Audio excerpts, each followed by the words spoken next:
नमस्कार दोस्तों, आज हम बात करेंगे एक ऐसे मुद्दे की जो धर्म, इतिहास और राजनीति तीनों से जुड़ा है। सवाल सीधा है, सोमनाथ पर्व सिर्फ धार्मिक आयोजन है या इसके पीछे कोई राजनीतिक मैसेज भी है? सबसे पहले थोड़ा बैकग्राउंड समझ लेते हैं। सोमनाथ मंदिर हिंदू धर्म के 12 ज्योतिर्लिंगों में पहला माना जाता है। जनवरी 1026 में इस मंदिर पर पहला बड़ा हमला हुआ था।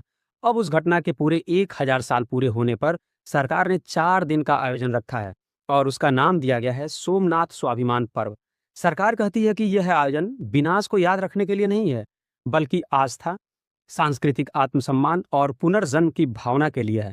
लेकिन कहानी यहीं खत्म नहीं होती।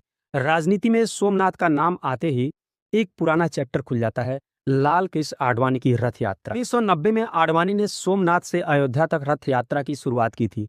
यहीं से बीजेपी की राजनीति में एक बड़ा मोड़ आया। राम मंदिर आंदोलन के बाद ही आडवाणी और बीजेपी राष्ट्रीय राजनीति में मजबूत ताकत बने।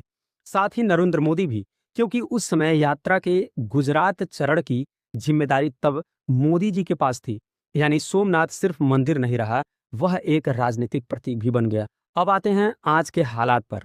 कुछ विशेषज्ञ साफ कहते हैं कि इस कार्यक्रम का समय यूं ही नहीं चुना गया है।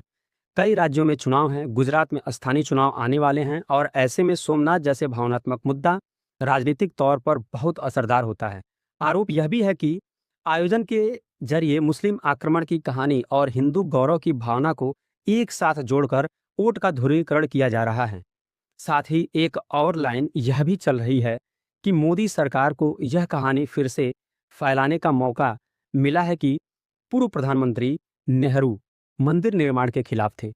सोमनाथ मंदिर के पुनर्निर्माण से जुड़ी पुरानी बहस फिर से चर्चा में लाई जा रही है। बीजेपी का भी पक्ष सुन लेते हैं। बीजेपी नेताओं का कहना है कि यह आयोजन पूरी तरह धार्मिक है। प्रधानमंत्री मोदी सोमनाथ ट्रस्ट के न्यासी भी हैं। उन्होंने मंदिर और आसपास के विकास में बड़ा योगदान दिया है। तो हर चीज को राजनीति से जोड़ना ठीक नहीं। अब सवाल यह नहीं कि यह आयोजन धार्मिक है या राजनीति। सवाल यह है कि भारत जैसे देश में धर्म और राजनीति क्या कभी पूरी तरह अलग हो पाए हैं? बिल्कुल नहीं। जहां आस्था होती है, वहां भावनाएं होती हैं और जहां भावनाएं होती हैं, वहां राजनीति पहुंच ही जाती है। आखिरी में बात सीधी है दोस्तों।